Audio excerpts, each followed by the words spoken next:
Disclaimer. To the Pharisees and Karens out there. How dare you! All guests on this show do not reflect the opinions of the host. The purpose of this show is to have interesting conversations, stretch our minds, and grow. Not what we want! If you are looking for an echo chamber, viewer and listener discretion is advised. You talk about extreme. What is happening? What is up? Hold out your glass, because we're about to fill it up. Join us as we travel and explore the vast unknown.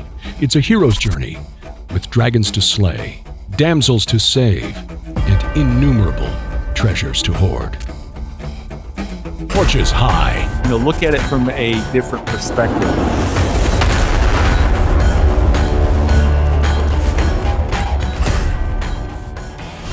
Hey guys, what is happening and what is up?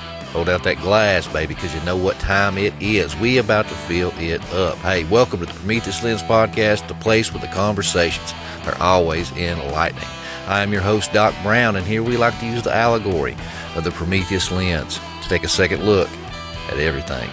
Hey, if you're new to the channel, welcome to the hero's journey. Be sure and hit that like button and smash that subscribe button. Be sure to check this banner out down below with all of our social medias at their various platforms. That would be much, much appreciated. Well, guys, I got a guest coming on the show that's going to blow your minds. And I've worked with him a couple times on his show. This is his first time, hopefully the first of many, coming to my house. But this man's research kind of interweaves with some of the stuff that I've looked into, and we always have great conversations, so I've been looking forward to this. But I'd like to welcome to the show Jules from the Greypill Podcast. Jules, thank you for coming, man. Doc, thanks for having me, man. Yeah, like I told you from the very get-go, I love the name of your show, the Prometheus Lens. You're looking at it kind of through that esoteric lens, right?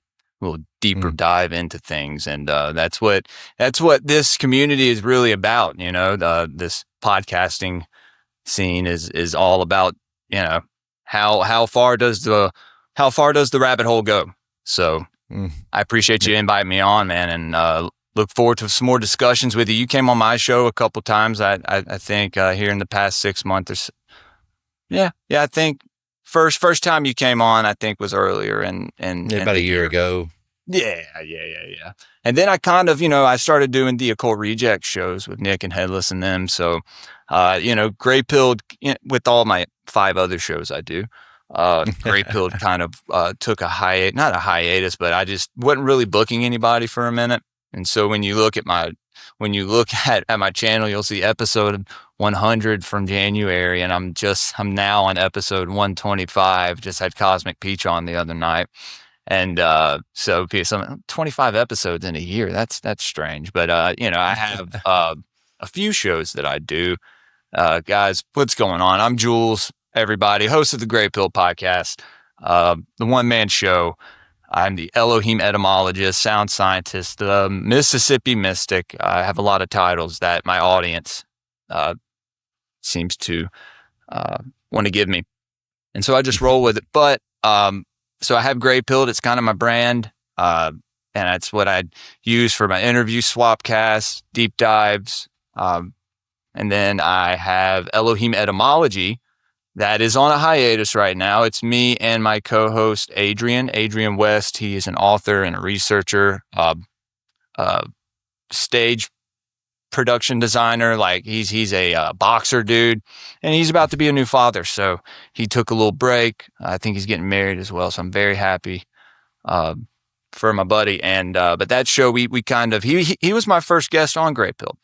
And I heard him on My Family Thinks I'm Crazy. He had written a book called Pantheon 1, The Golden Veins, talking about the Anunnaki and kind of their origin stories, him and his co-author, Vincent C. Saili, this guy from Botswana, a really cool guy. And this guy has gone around to all these like real niche tribes somewhere in Africa and other places, and they all have these same stories of these sky gods, right? So it's not only like the main civilizations that we hear about that all have these stories, but it's these smaller little islander cultures and tribes, dude, that all it's the same. So me and Adrian, we kind of, we did this show. We called it Pantheon Project because we both had Pantheon charts, and we were looking And that's kind of what I did the whole first year of Greypill. Really was dived into the Anunnaki, sons of Anak. There's a lot of names you can call them, but that first year of my show was kind of focused more. I did a few years of research on that subject alone. And like I was telling you, comparing and contrasting to other cultures, other pantheons, especially that of the Semitic pantheons, that in the Book of Enoch, it's a lot of the same story, a lot of the same stories you find in the Bible, and so that fascinated me. It fascinated Adrian, so we just went in on it and did, kind of breaking down entity by entity, Anu, Enlil, Enki, Marduk, Ningajita, and we stopped at Ninurta, Montu, or Ningersu, also known as probably the second Nimrod, the second or first, and he's the mighty hunter, right? That archetype. And so that was episode 13, a funny number we stopped on. So we'll pick up. I may try to do a couple of those before he comes back, knock some of those out here in the next month. But we drop those on Patreon before they go out to the public. So that's one show that I do, Doc. Then, like I said, I do the Occult Rejects with Nick and Headless and Ethan and everyone else over there.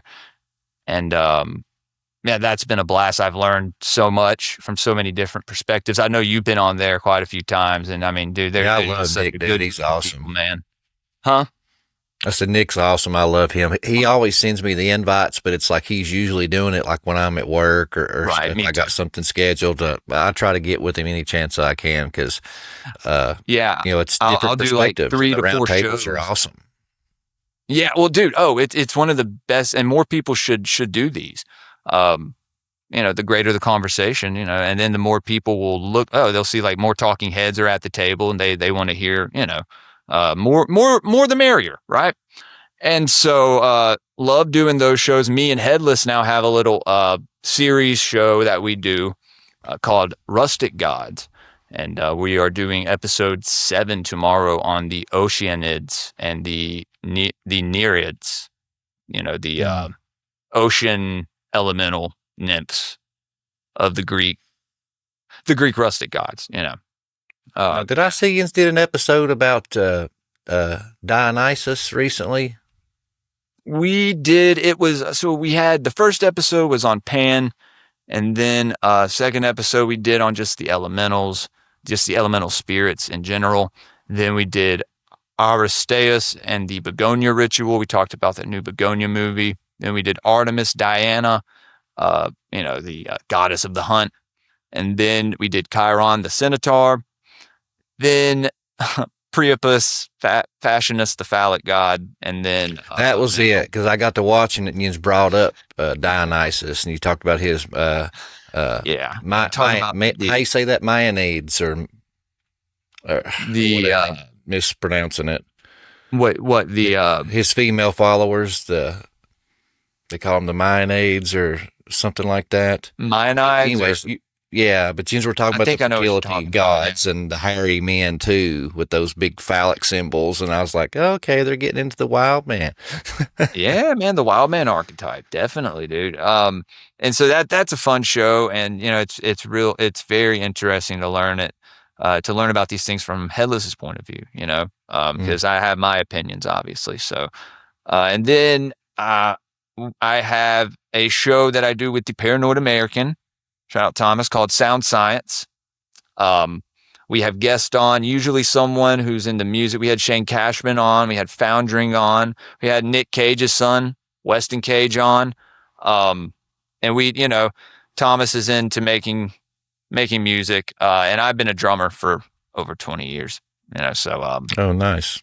And so we'll have people on and we'll get their 5 favorite albums. We'll kind of break it down, listen to some stuff and talk about it. A show that I was a guest on early on, and I kind of stuck around to be the co-host. And so, and as well as the Occult Rejects, he's also done a lot for me, as far as getting my name out there. Shout out to Nephilim Death Squad as well. Love those guys. They've all been, had a real big part in getting Greypill to where it is today. So that's how I first heard of you. Was through those guys. I worked with them a couple times, and they were like, "Dude, you need to get with Jules. You guys are kind of on the same page here." That's what they told me. They're like, "We got to hook you up with Doc." And dude, I like listening to all these guys for 1 to 2 years before I started podcasting, and now I have shows with them. You know, it's like, yeah, it's surreal. But like, you know, if you really are hungry for the knowledge, man, and willing to do research and have these conversations, maybe accept some uncomfortable truths at times. And, you know, I think it's well worth it. And I think it helps you grow as well. I know that I've grown so much since I first started this show as not only a man, but a father and a husband and, you know, a spiritual student now. Like I used to not, dude, before I started Greypill, I was barely spiritual. Like I consider myself a follower of Christ, but I didn't know about, you know, I didn't know how to express how I felt, right? Or like where these ideals came from, especially when I get into talking about the esoteric a whole lot. But that's kind of how I came into my spiritual beliefs, right? And so then I think that may be all the shows. We do Cryptid Watch sometimes. It used to be a show where I watch cryptid videos with my audience, and you know, we hang out. We still kind of do those every now and then. Those are always fun. We play Cryptid or Crackhead, where they get to guess: is it a cryptid? Is it a crackhead? What is it? We have art for it and everything. Man, it's awesome. I have the best audience ever. And then, guys, there's more. I do a Patreon only show with Headless Giant, and he's there a lot, not all the time, but Nick from the Occult Rejects, my buddy Rat from Season of the Rat, and then my buddy Ricky Spanglish, Royal Deluxe, Subliminal Messenger, my hombre. He is he's basically a co-host of Greypill at this point. He started watching Greypill early on when I would do the instant premieres of my Elohim etymologies, the first few episodes to YouTube, and there'd be one watching and it'd be him, right? And then we kind of met in the Dangerous Retards chat in the Nephilim Death Squad Discord and hanging out on there. He started streaming, doing his own show, and he gets into a lot of real deep fringe conspiracy topics, man. Like, what is that, the Church of Bob or whatever? This crazy stuff, dude. And always finds the best little videos that you're like, dude, where did you even find this? So we all do Esoteric Book Review, EBR, Gods of the Morning Wood, because we do it at 9 a.m. on Saturdays. And, you know, it started out as a Patreon only show. We have a wheel where we spin. Well, we started out reading Manly P. Hall treatises, and, because I have quite a few in paperback. And then, we developed a wheel. Now we have a wheel system, and we spin this wheel, and then what it lands on, you know, it landed on the Pistis Sophia once. We got a lot of different stuff on there. What do we do today? Golden Ass, Headless's favorite book. He came on today. We did part 2 of the Golden Ass. Got to talk about the first donkey show ever recorded. So that was interesting. We don't have to talk about it again. So, and then we talked about Mysteries of the Druids, or The Veil of Isis, this one book by W. Winwood Reed, I think is his name. A fascinating book about the origins of Albion and Gaul, the pagan tribes there, and what happened during that time, and like how they originated there. And dude, like there's a story about this guy. What's the city named after him? It's some, oh God, oh my God, dude. I was talking about him hours ago. Crazy. Can't remember these people's names sometimes. Cornwall, Quirinius, this guy named Quirinius. He's this big guy. I think he may be a son of this dude named Silvius. And so these giants come down from the hills. There's about 20 of them. They're winged giants. and they kill all of them except this one. This guy's name is Gog Magog, this giant. And Quirinius, he wrestles with this guy, and like the giant breaks 3 of his ribs. I'm sitting there like, wait, he's wrestling with this giant.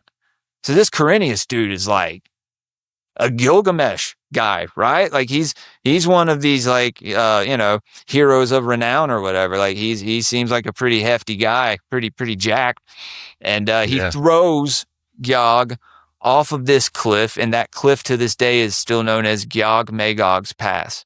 I think you can look it up. And it's incredible. It's like, wow, dude, like that story, Yeah. But these giants all had one eye, They all had one eye. They were Cyclops. So where was this at? Like around Masonia or the Caucasus Mountains area? No, this was Albion. This is in Britannia. Okay. Before it became, Saxony and East Anglia and all that stuff, like way back before it was even, had kings. Yeah. Okay. Yeah. There were these tribes there. I mean, this is coming from like this one book who he got his sources from other authors in the esoteric, world. But it's a fascinating story, and a lot of the symbolism lines up, especially when he talks about this one group of Phoenician priests that went around, and these Scythians, and they were teaching people how to sacrifice, right?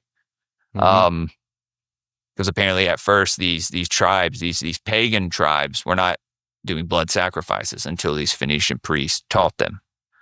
And so, you look at that and it's like, well, we know what happens in the Canaanite and the land of Canaan, right? That's where cannibal comes from, right? The Canaanite worship of Baal, where they would do the Moloch sacrifice to Baal Peor, Baal Haman. Baal comes from Bel or Belu, which means Lord. So, just the Lord of, there's a Baal, was Baal Zebul, which turns into Beelzebub, right? Because you see Bel in the Bible, and you see Nebo as well, who's his son, and that's Marduk and his son Nabu. It's basically Nebo, Nabu. It's the same name, Yeah. The Bible makes fun of him. He changed it to Beelzebub, which means the Lord of Flies. Lord of Flies, not Lord of the High Place anymore, right? Yeah.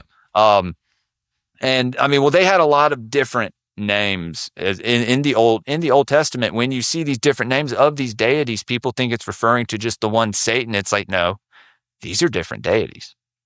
These are all different. You could say Satans, right? Yeah. Adversaries of God. Adversaries of the Creator, right?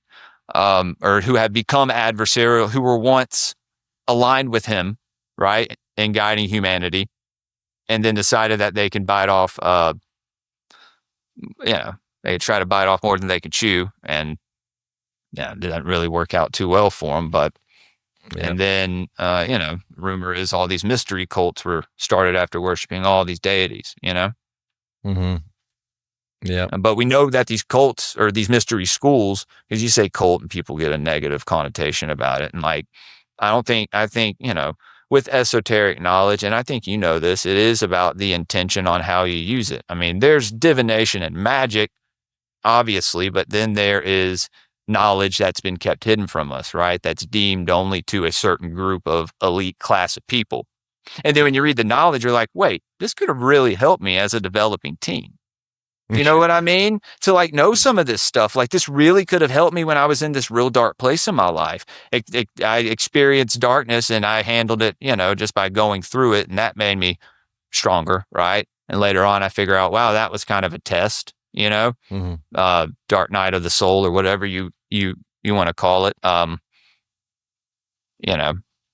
so, I don't know, man. And so yeah, this it just fascinated me. That's why I kind of took, so long, I guess you could say, probably over a year to get into the subject and break it down. And I haven't even gotten into like the females in the pantheon and stuff, dude. It's pretty wild. Are you a hunter, a hiker, or just an outdoor enthusiast? Well, if you are, you know that good quality gear is hard to come by. And finding all-American made is like finding Bigfoot in the woods. Hence the name of Squatch Survival Gear. Head on over to squatchsurvivalgear.com. Use the code PLP10 for 10% off store-wide.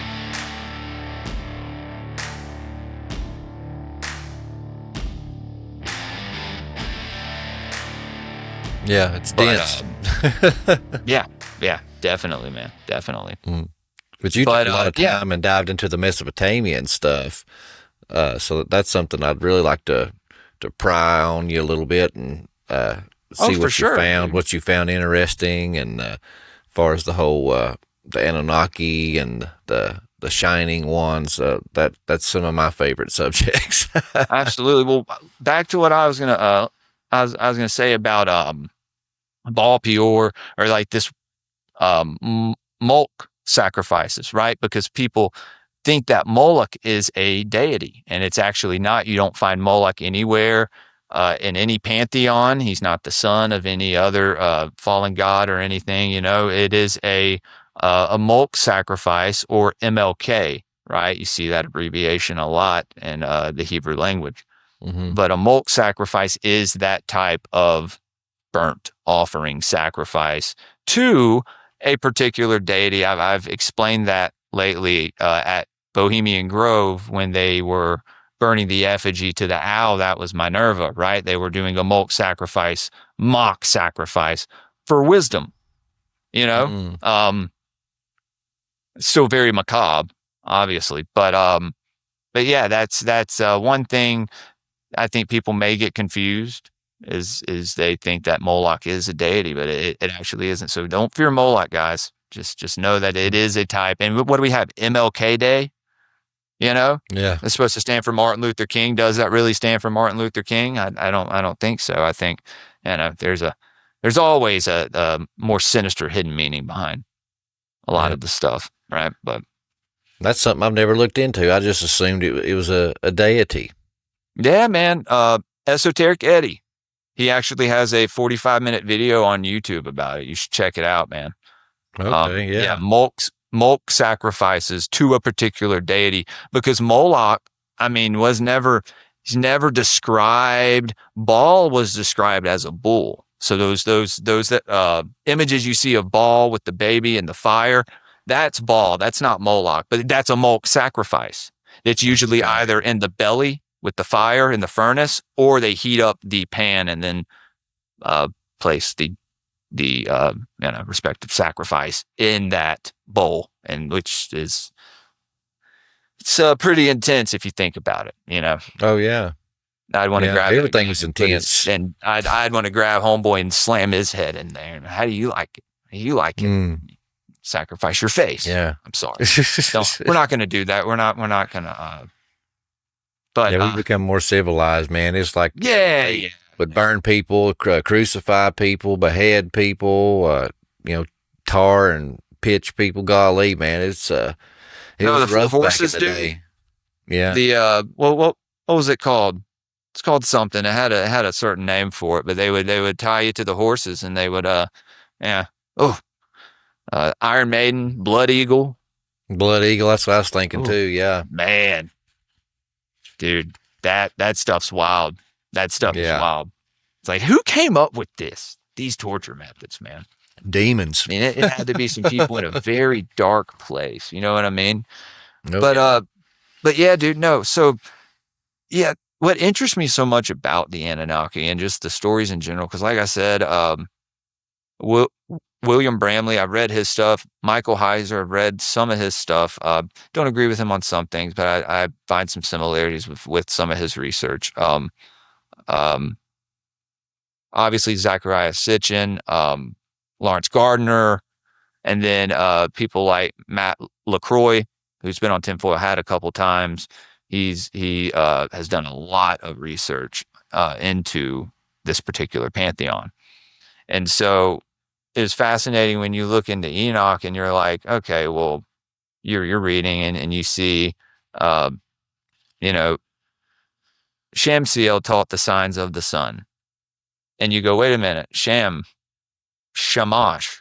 Utu Shamash, the sun god. And so he goes, okay, Shamsiel was Utu Shamash. And then it talks about Azazel, scapegoat. When you look at the story of Marduk, they blame him for everything, for copulating with earth women, even though Enki has already done it multiple times. And all this other stuff, for all the Anunnaki rebelling, for working in the mines or toiling away, the slave labor, they blame Marduk. And it's really this whole other side of the pantheon that's blaming Marduk. So Marduk is Azazel. He is, the adversary, I believe. Is it, you have Semyaza, who you really only see in this pantheon. And he is Sitchin refers to him as Shamgaz. You see his name also in Enoch as Simihaza. Mm-hmm. And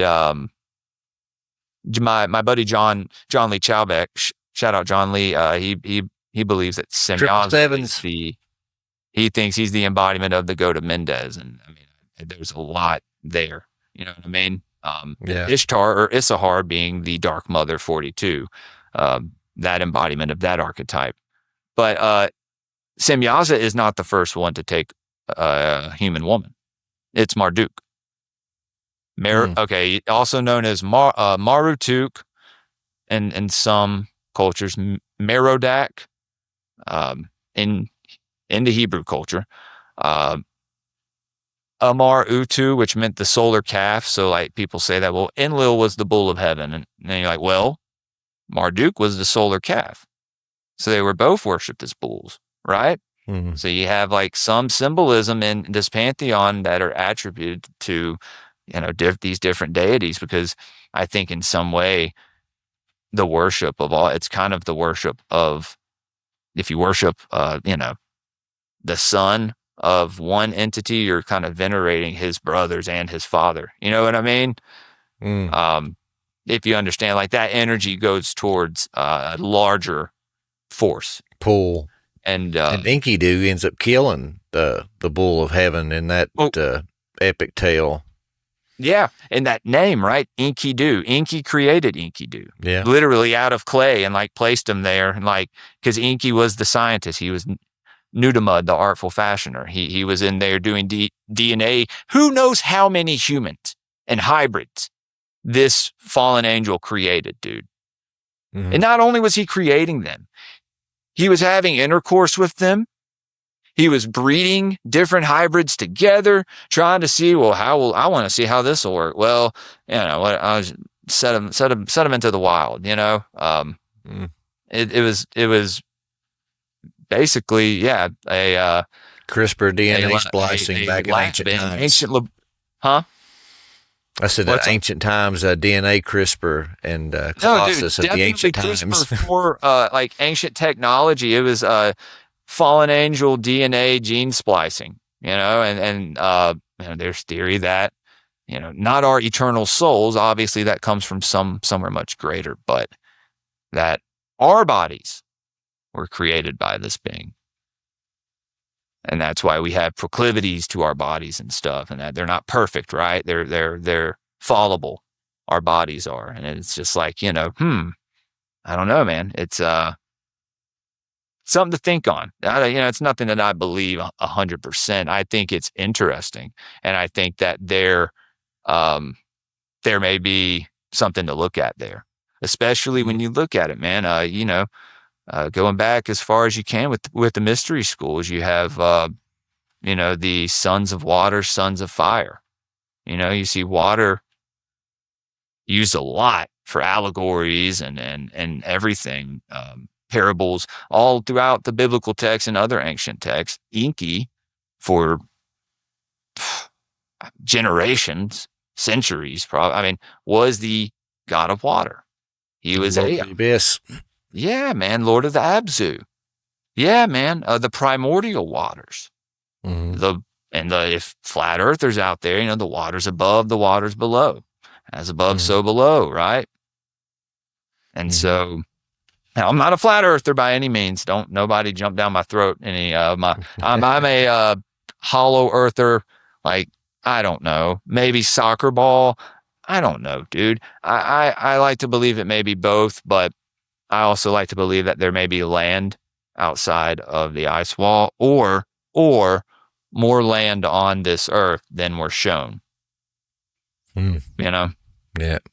Maybe some continent somewhere. It's like that's completely hell. The other, like, as far as Antarctica goes, it's like, how far does it go? Has there been someone that's walked around that circle, or like, do you quite literally go into another like area of the world? No one knows. We don't know. You could say but like, dude, I think that's one of the most fascinating subjects ever. And the fact that we can't go down there, we would be shot on sight. It's like, dude, what if I'm depressed and I want to go, and God forbid, not going to say, but, do something terrible. And I want to go freeze to death. I want to go out freezing to death. I want to go to Antarctica. Why can't I? What's there? Let whatever's there take me then. I don't care. Like, I don't know. It's just like, dude, what's like, I don't know. That's just been one of the biggest mysteries to me. And maybe it's because it's a frozen wasteland, but I doubt it. I doubt it. I think there was a civilization there long ago, and they don't want anyone to see it, because once they do, they'll have to rethink or question our entire history, Yeah. I'm more in line with that, which, you can debate whether if the geography is right or not, but I can't remember the name of it, but there's some kind of like famous like boat race that they do every so often that supposedly circles the Antarctic continent. Really? And they say, oh, no, people's up there, they have that race that goes around that landmass up there. But we know that we've had some catastrophic events, and we know from architecture that, Draco was once the pole star.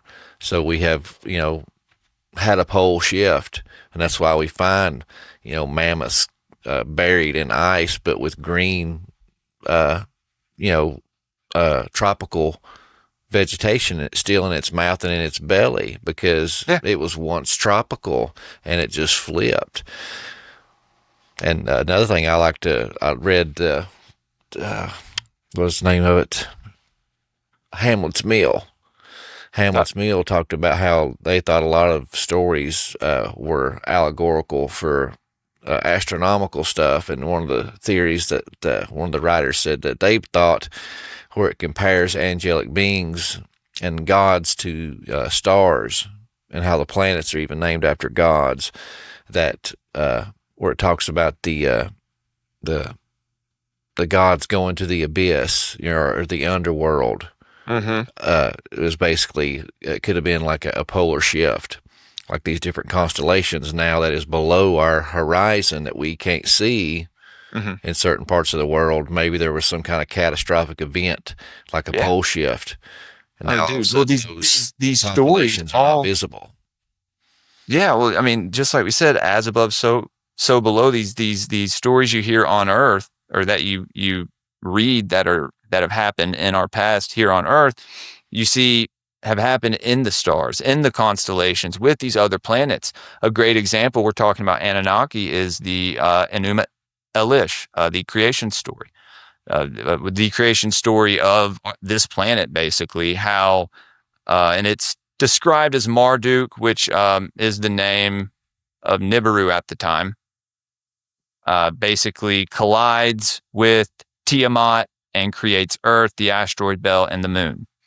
But it's told in this way of like, this warrior, and he goes and slays the dragon, Tiamat, and out of her, blood pours the waters, and, like all this stuff. And it's like, how many times is that? Because if you look into astrotheology, it's actually very interesting, and it makes the as above so below thing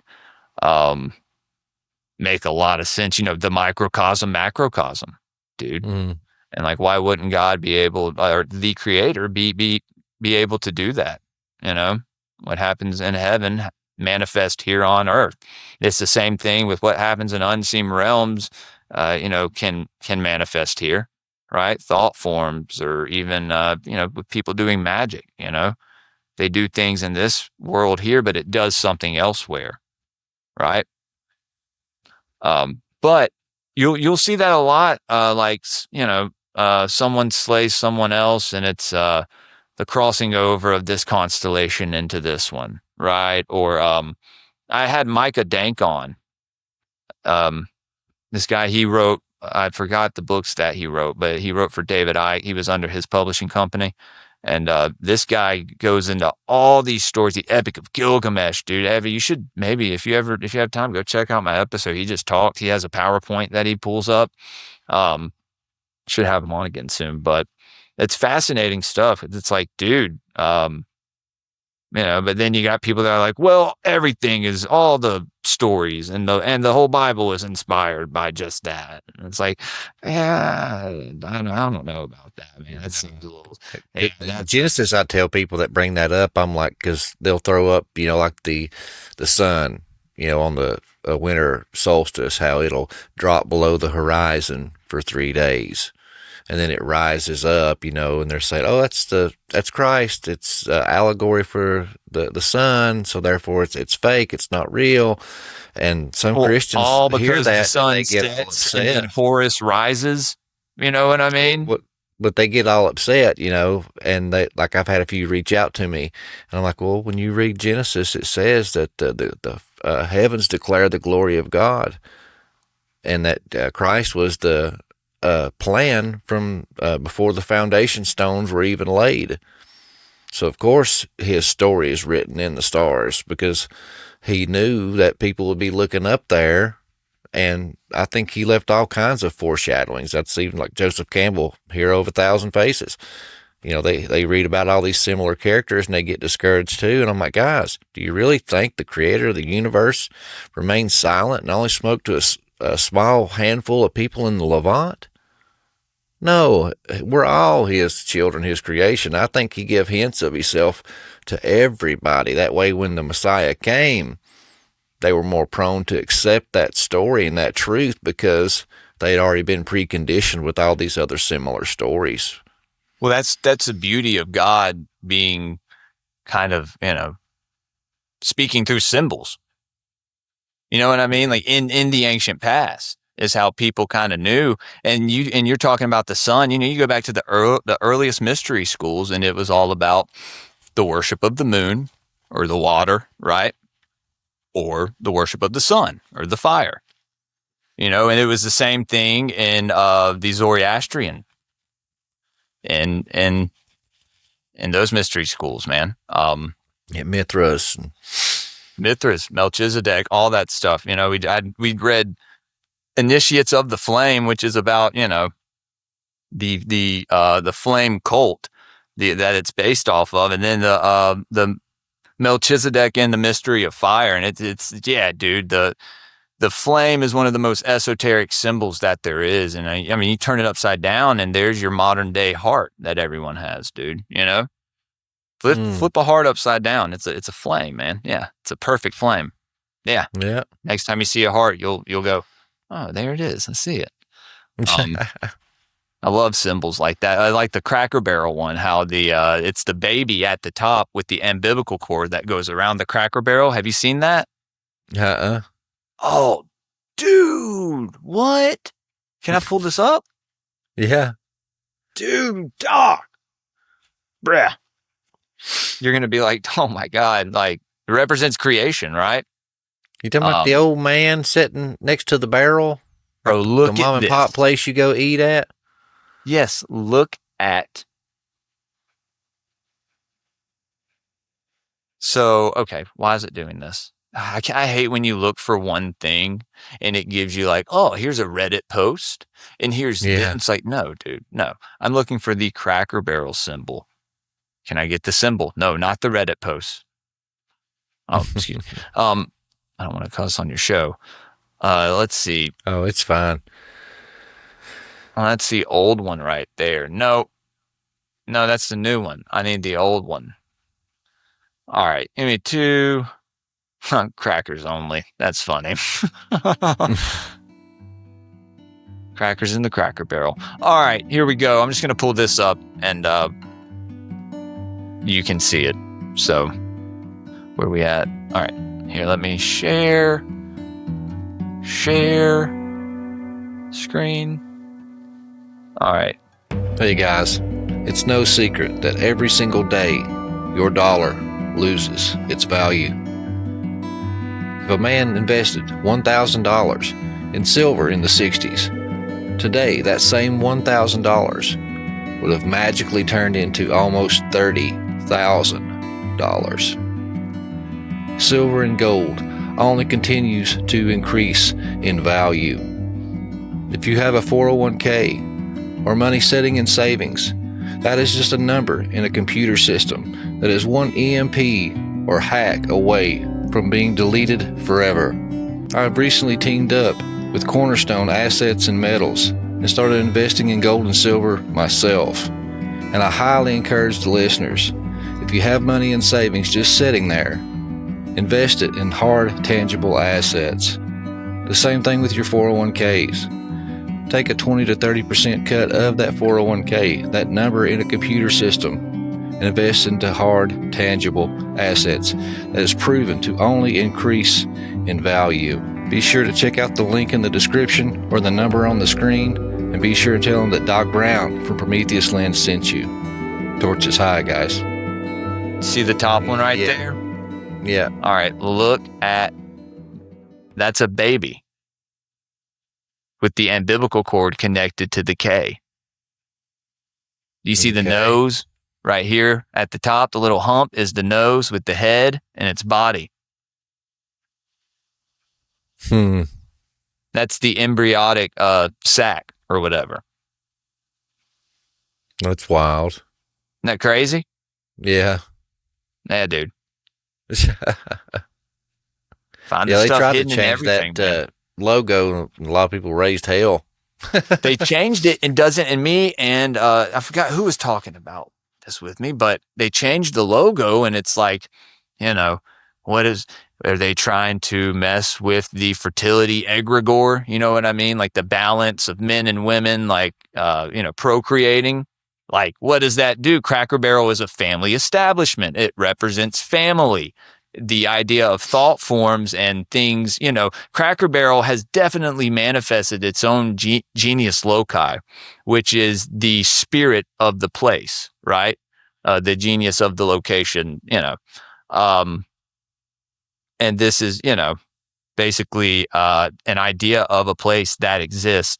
And so, it's like the archetype of some place, right? And you can get that with anything, dude. You can get that with anything that's put out there, symbols or people. I mean, dude, if you want to get into like cryptids and stuff, I think there's a lot of monsters out there, what you would call cryptids or ghosts, that are just manifestations of people's own thoughts and people's own, aura, basically their own energy. Yeah, I've never heard that. The mental realm, dude. If you look into the 4 elements, even the physical, the ethereal, the astral, and then the mental is the highest plane, and that's where we connect with the divine, right? And so that's literally like mind over matter, like all the that stuff is true. Like it's all about your mindset, where your head's at. Yeah. And some people argue it's a biblical cliche thing to say that. What's up?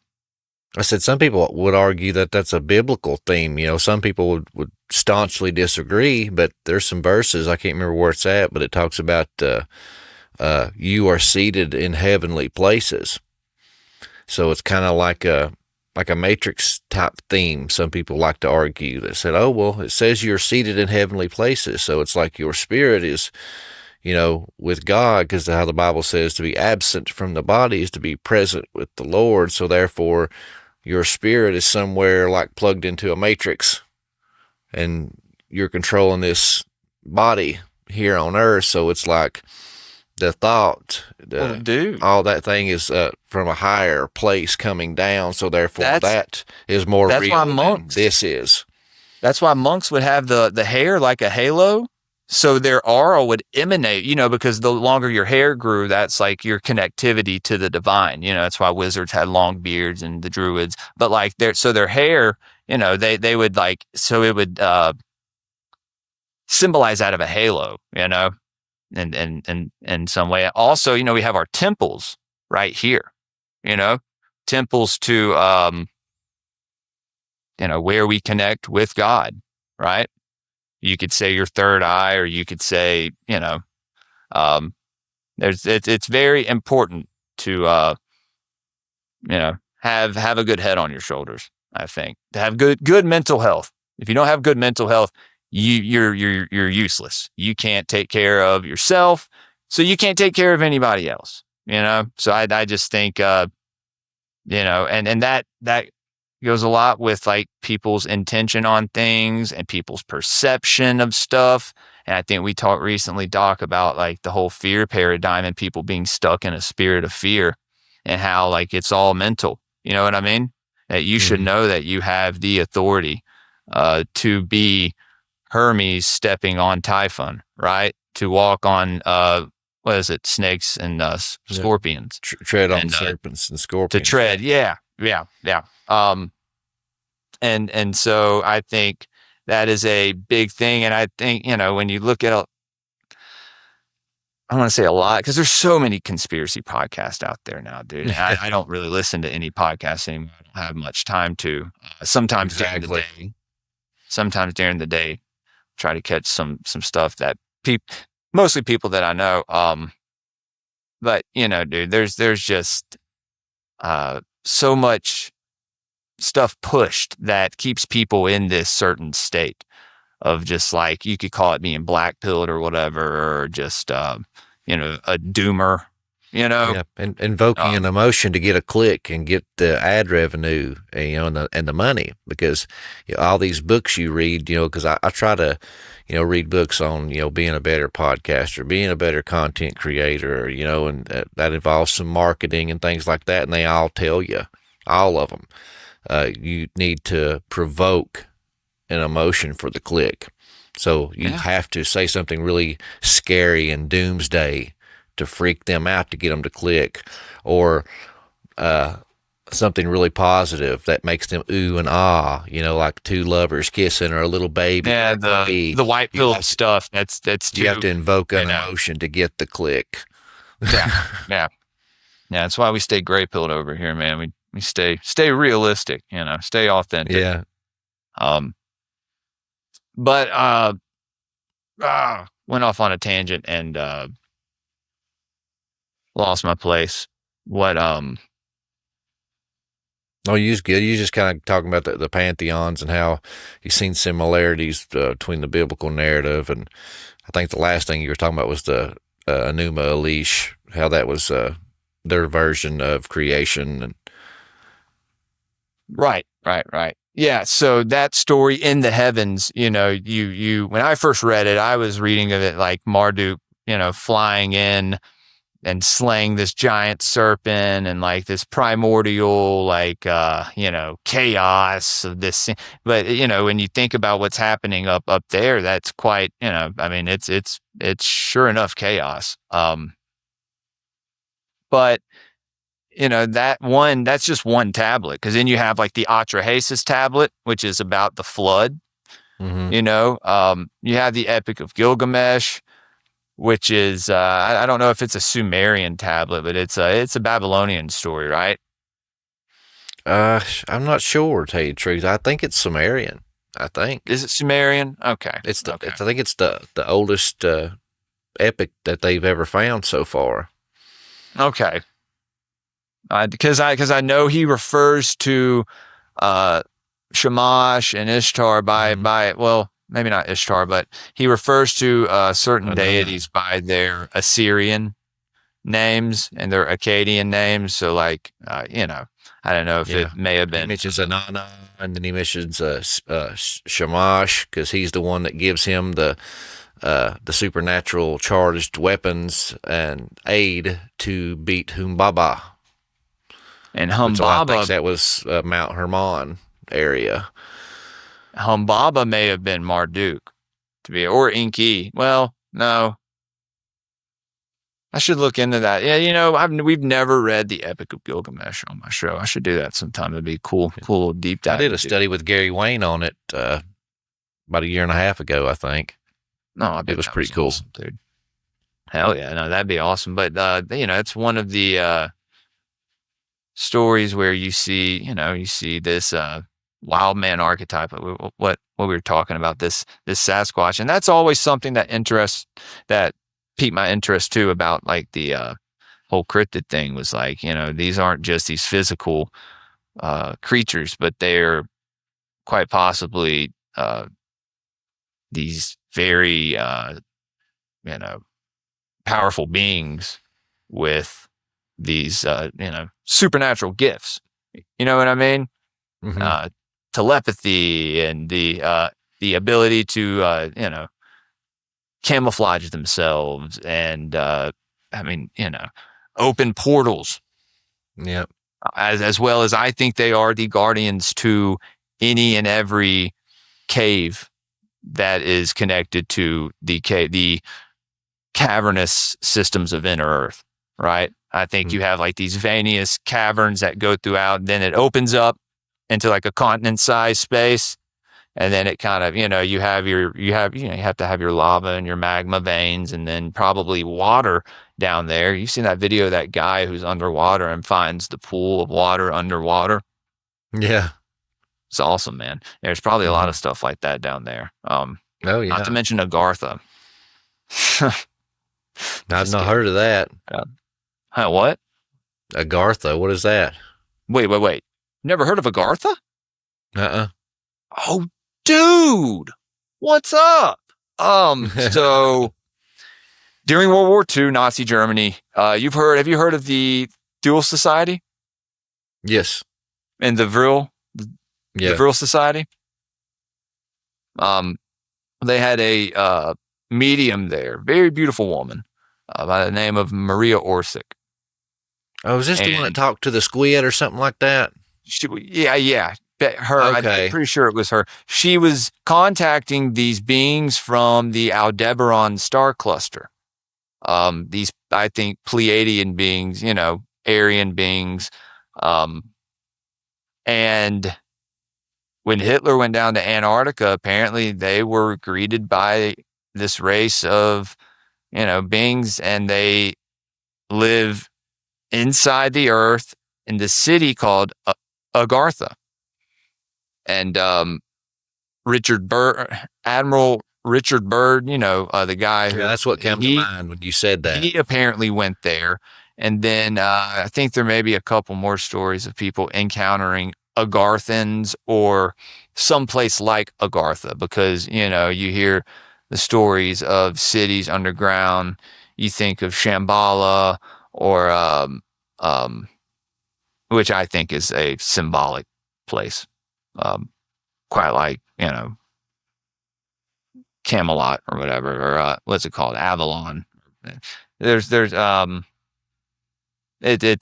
same thing with like Valhalla, which that's a completely different subject. But like when you hear the reference to an afterlife or heaven, it's I think in some instances it's referring to you finding a higher consciousness, right?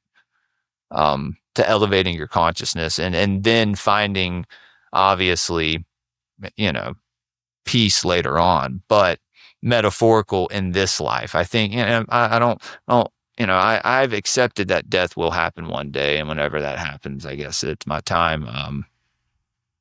But, people should focus more on, the now and living, and not so much on just, after not we being die, a death cult. what happens. Yeah. It's a fascinating subject to talk about. And, but like I said earlier, man, that's another fear thing that keeps people kind of locked into a box, and maybe some people need a structure like that, and that's good for them and it keeps them grounded. But I just, I don't think it should be forced on anybody, obviously, but that's what's happened with, them weaponizing all of our, everything we believe, our political beliefs, our spiritual beliefs, everything, weaponizing it against us, right? Mm-hmm. To browbeat us into submission, Yeah. Yeah. Yep. It's Yep, unfortunate. I think that's happened for a long time, dude. Like, I think it's been happening for a very long time, with the ruling class. And it's just like, now it's finally coming to a head where people are, people have no choice, but you either wake up or you stay asleep. I've never but I've never seen so many people right now who are just now like realizing a lot of things. And yeah, I'm not going to be that guy, but it is kind of like, I have friends and family members who are like, hey man, what's up with this? And I'm like, oh God, dude, I don't want to talk about that again, something, 9/11 or this. And I'll just tell them like, it was a Crowley ritual, as by William Ramsey's book. I don't want to sit there and explain, like, have you heard about the dancing Israelis? You know what I mean? Like, I don't want to have to sit there and do that. So, I don't know, it's kind of, people should do their own research. Definitely. Yeah. Well, even the ancients, the whole mystery school people, the ones that had the knowledge, they would manufacture things to, what's the word I'm looking for, to manipulate the population and gain control. They were mapping the stars and they had all this knowledge, so they could tell you, they knew the 18.5 lunar year cycle. They knew when the eclipses were coming. They knew when they were coming. So then they'd, fearmonger the people and be like, God's angry with you. The Creator's gonna, wipe us all out. So you must donate all your sheep and 100 pieces of silver, or he's going to destroy us all. And then it starts to eclipse and they're like, oh no, here, take everything. There's been a lot of people argue that. And I think there were some people that took advantage of some of their knowledge. I mean, we're humans. Oh, definitely, dude. I mean, the main goal of the head initiate in a lot of the mystery schools that focused on rebirth, right? When they would go in through these initiations, the head initiate would go into the underworld, right? He would learn all the signs and symbols, how to traverse through there. He would come back up, resurrect, and teach his fellow initiates how to learn the same signs so they could navigate safely after they, leave this place. And so I said Eleusis, right? The mystery school of Eleusis. They said that you got to discover the art of dying before you die. Well, Christ was resurrected after 3 days, dude. The Druids spent 3 days in their tomb of the mysteries before being resurrected or emerging reborn. So, you see a lot with, Christian mysticism and these other mystery schools that kind of collide sometimes, and it ruffles some feathers, man. But I mean, look into it and you'll find out, like, oh wow, like this is actually quite fascinating, and it'll strengthen your relationship, your spiritual relationship, I think. Yeah, well, with me, when I seen the mystery schools and the Gnostic Christians, my big contention with them is like they tried to deny the physicality of Christ. and Right. say, "Oh no, it was just a Christ consciousness." You can be your own God. I mean, to me, that was the number one lie in the beginning from the Hasatan. Mm-hmm. He says, "Oh, Yeah. do this, and ye shall be as gods." You can do this on your own. And a lot of the Gnostics escaped persecution by saying, "Oh no, we didn't believe Jesus died on the cross and 3 days later resurrected. It was a spiritual thing. It was all allegorical." And so they would, by saying that, they would avoid being thrown into the lion's den and avoid being crucified and burned at the stake and all these things that the Christians were suffering through. Because if you go back to like the early church fathers, all of their contentions with the Gnostics was about that, and they say that. They were cowards, that they done that just to, that in their eyes, that they made these things up just to avoid being persecuted, in their opinion. And they kind of also thought that they were put here just to suffer, right? Like, y'all to Boaf threw us in here just so he could torture us. It's like, what? No. Yeah, that's a black deal. There's some Gnostic doctrines, there's some very interesting Gnostic text. The Nag Hammadi scriptures is very interesting, dude. There's a lot of stuff that you can link up with the fallen angel stuff as well with the Gnostic text, but their underlying belief, I don't. People have called me a Gnostic. I'm like, no, I'm my spirituality is developing, right? Like I don't know. You're on the hero's journey. Christian mystic or an esoteric Christian, whatever you'd like. But it's how I found Christ, It's more through this esoteric way of me. I was waking up to the fact that I was living this life of just debauchery and drugs and just, on the edge of death, man. Just like not knocking on heaven's door, though. No, I was living on very low frequency, dude, and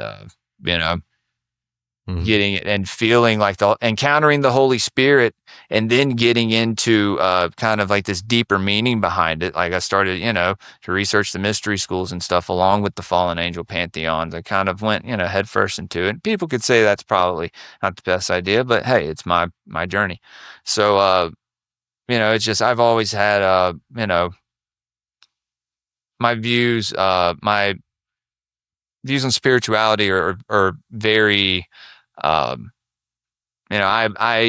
believe that this can be true as well as this, like I was talking earlier about the microcosm, macrocosm. What happens in heaven happens on earth with the symbolism and the literal stories. You know what I mean? There's not a dogma that I align with completely. As far as, no, that's how you should be, man. You should take pieces from everybody. I think everybody has pieces to the puzzle, but you're right, Doc. Yeah. And I tell people, more people need to realize that, dude, is not one person was completely right. Everyone was, all their stuff was muddy. It's up to us to find the truth through living this stuff, right? Mm-hmm.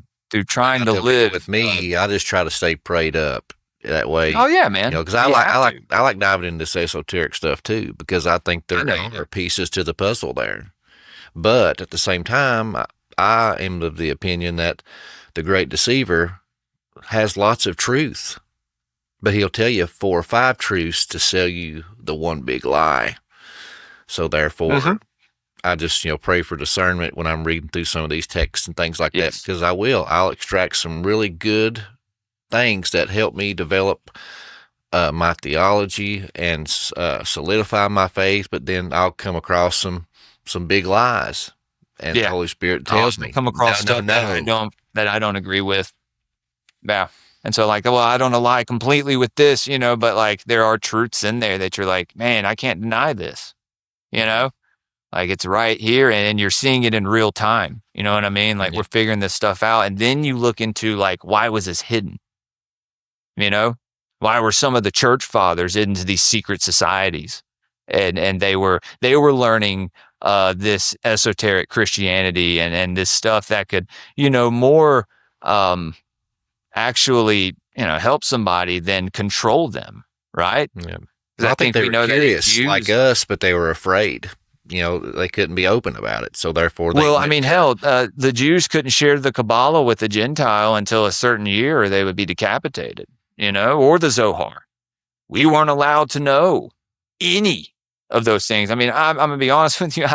You can find Kabbalah mysticism in a lot of the mysteries, the duality stuff, but they got all that from earlier mystery schools. It's just recycled, rites and symbols, and in some cases, many cases, subverted, I think, bastardized, man, completely flipped around to fit their narrative. I mean, you get into the esoteric side of things. Yeah, that's what the Masons tried to do. On the they esoteric said they as well. All these pieces. Right. And to keep these pieces scattered everywhere, like how's anyone going to find the truth? So like, I think, dude, to dive into, and like you said, you got to be sure you're aligned properly with Christ, with God, before you go into some of this darker stuff. You know what I mean? Before you go into like reading the Necronomicon or reading about Crowley or like, I don't know. I think it's very important, especially then to know what kind of territory you're in and how to read these symbols, dude. That's another big thing, Doc, is I think people who are, especially Christians, should definitely learn occult symbolism. Definitely. Learn how to read it and how it's used on you and your family. There's if you're aligned properly, spiritually, there is no, other than you being afraid, in which that's something you got to work through as well.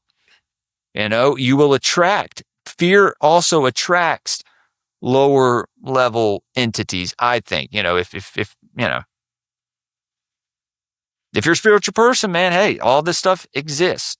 So I know it's some people get it all at once and it's a lot to take in, but that's why I say, it's very important to try and live in the moment as well and not stay gray-pilled, guys. Don't stay too oblivious to things and all white-pilled, and then don't get too black-pilled. You don't want to, put yourself in an echo chamber and exactly.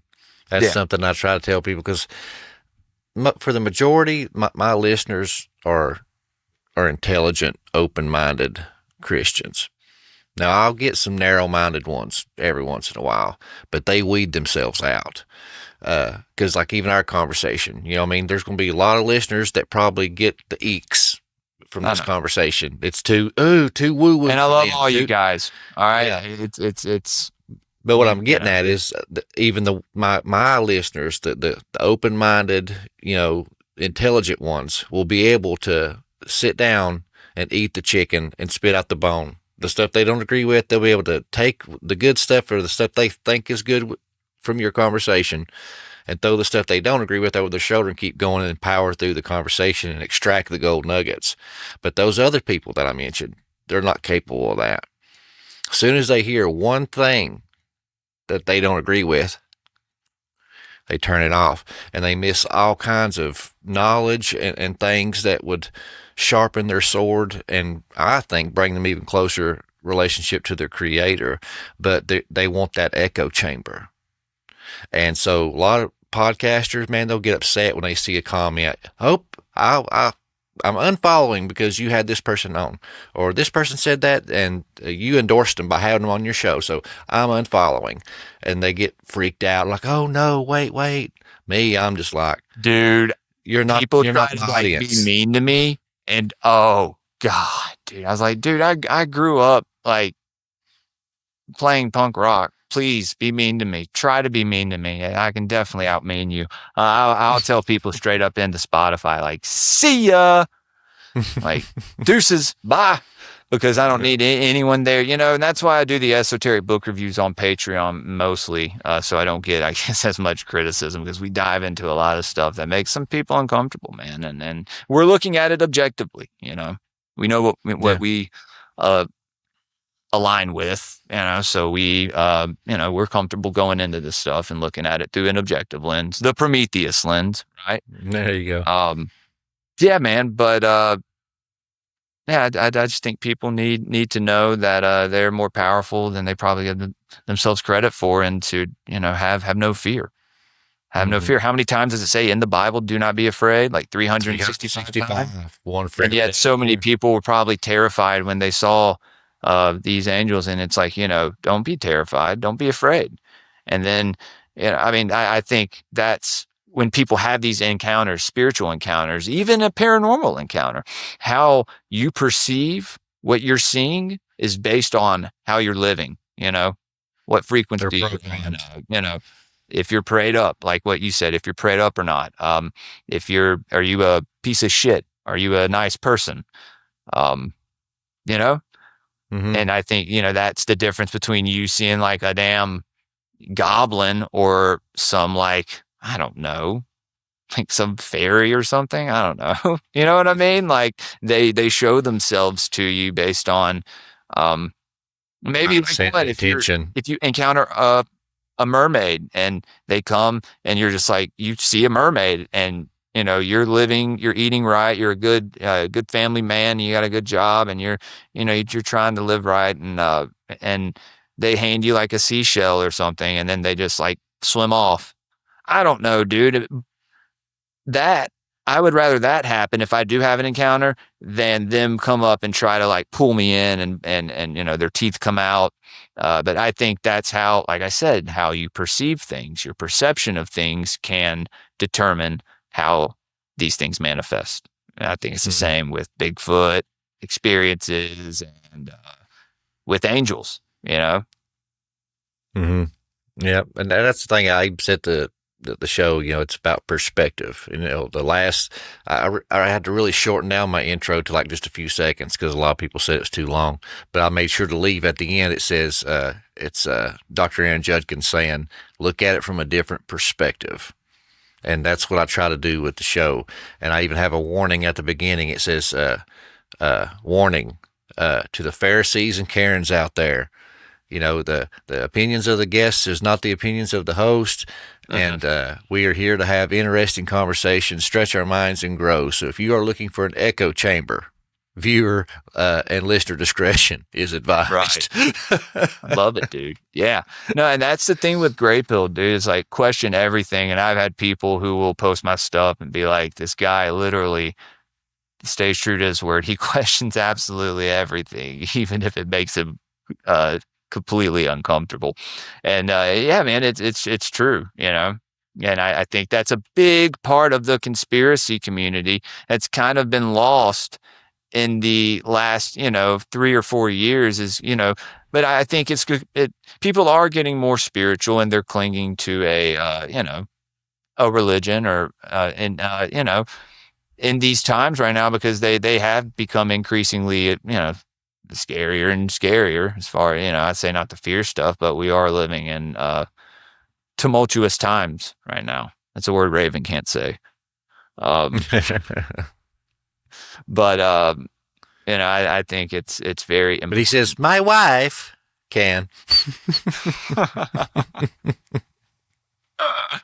I'm going to clip that and tag Raven. There you go. My wife. Oh man, I made a new edit, put them in it, dude. I had to start making new edits and stuff. I used to do it when I first started Greypill. I was doing super cuts and stuff of like certain episodes, and then I just kind of, oh man, I'm just so tired after work, It's just like done. If I'm not with my kids and my wife, I'm just sleeping. So sometimes I have to force myself to, upload to Spotify or go and order new stickers, guys. If you're watching this, if y'all see this soon, I got new stickers I just ordered on the way. People get sticker packs with the Patreon. So I'm real big on that. You probably know. I've probably said it multiple times when you've come on my show. Yeah, I save my sticker packs for when they buy the book or come to see me at a conference. Right. But no, dude, it's important to look at this stuff with an open mind and just know, there's going to be deception everywhere, right? It's about your walk in faith, and no one should tell you that your relationship with God is wrong. Yeah, everybody's there would be people that do that. I think They'll be like, well, if it doesn't go by this doctrine exactly, then it's false and it's a deception and that's a demon. And you're just like, dude, I think you have a demon. You know what I mean? Like, seriously, get someone out here to invocate the spirit out of either one of us. I guarantee you start convulsing on the floor before me.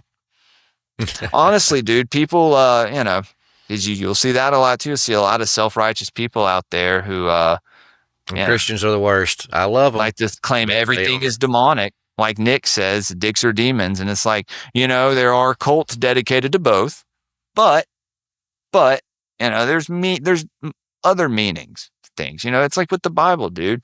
What is it? 7 ways. I think there's like a confirmed 7 esoteric ways, or maybe 1 exoteric and then 6 esoteric ways to read it.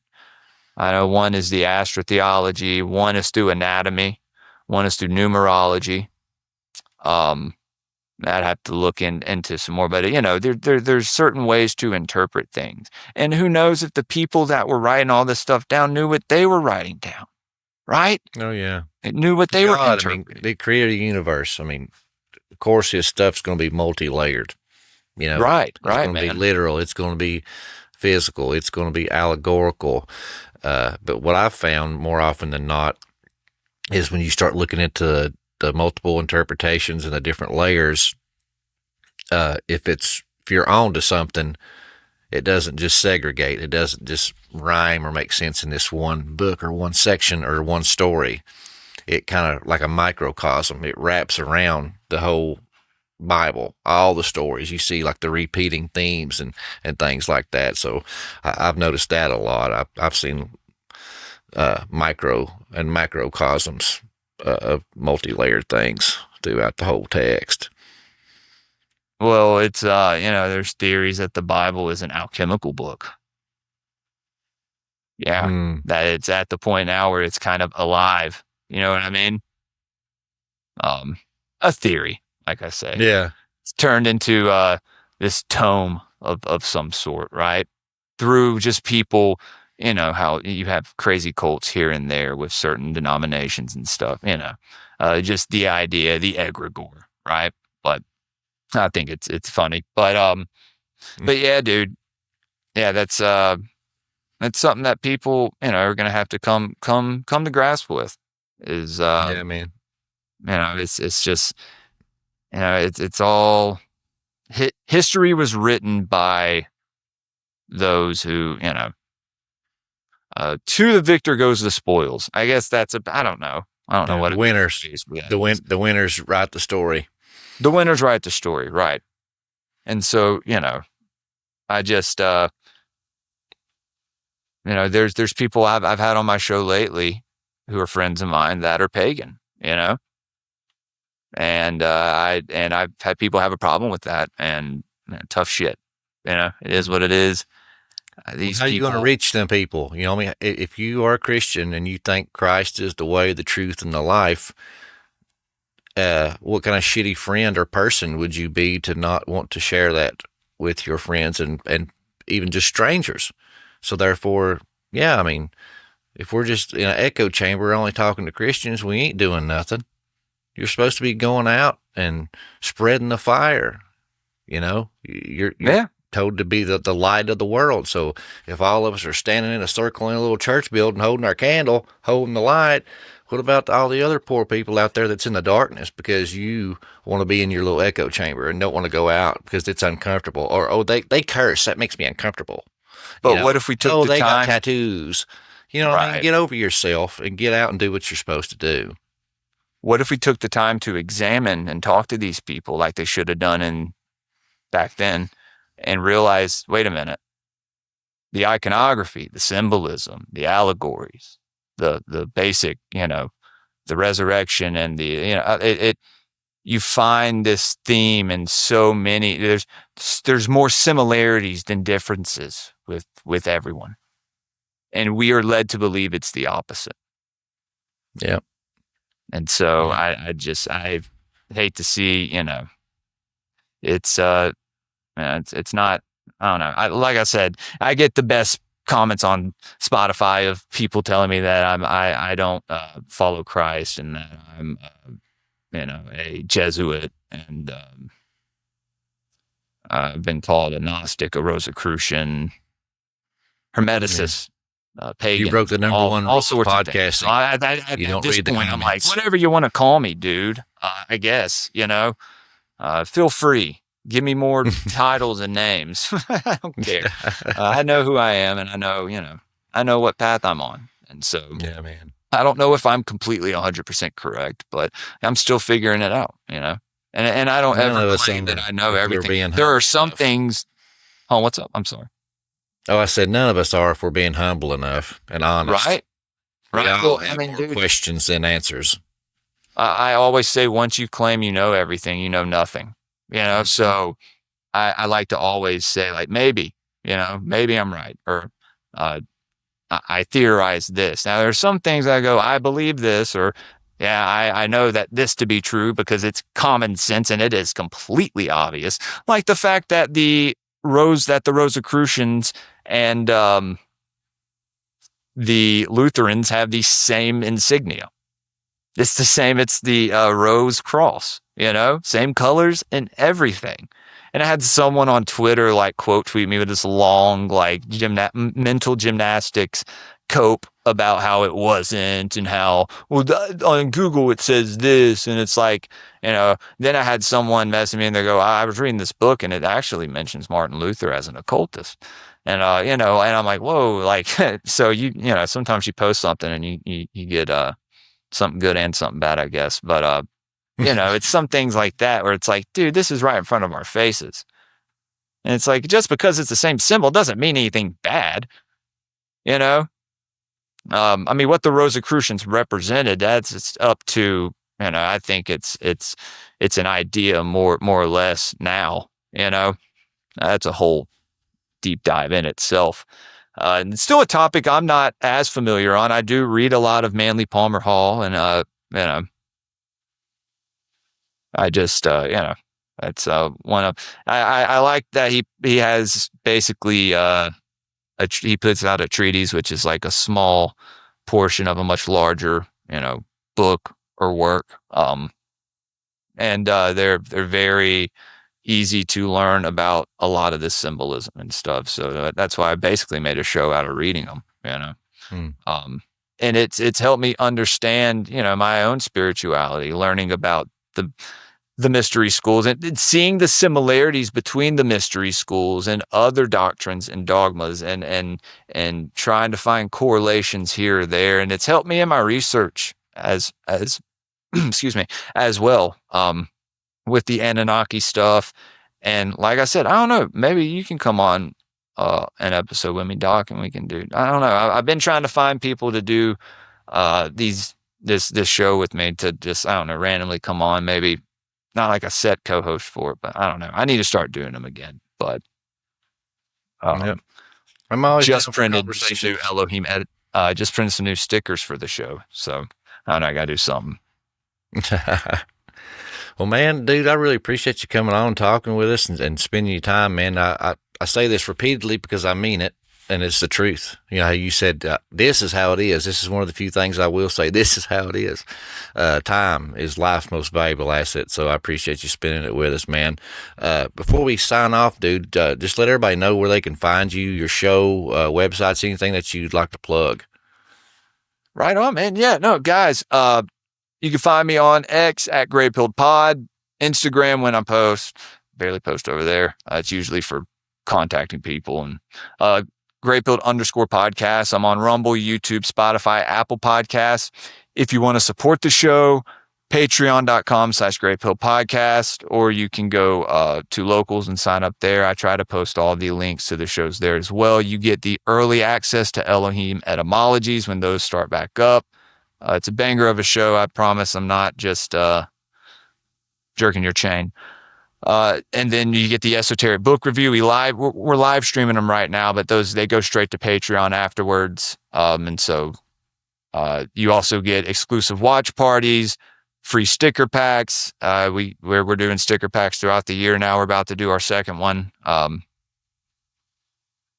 And then, links to the private chats and the Discords and all that stuff. So you become a part of the community. You got other podcasters on there like Subliminal Messenger, Ass Butt from Horseshoes and Hand Grenades, Season of the Rat, The Veritas Road, Paranoid American. So, you got a whole community over there, and many tiers. So, get in where you fit in. It's a great way to support the show, though. And, I was going to say, I don't know when you're going to drop this. So I just, if you want to book with me, go to calendly.com/Greypill Podcast, or contact me, greypillpodcast@gmail.com, or just DM me or whatever. And I should be having some merch coming soon as well, guys.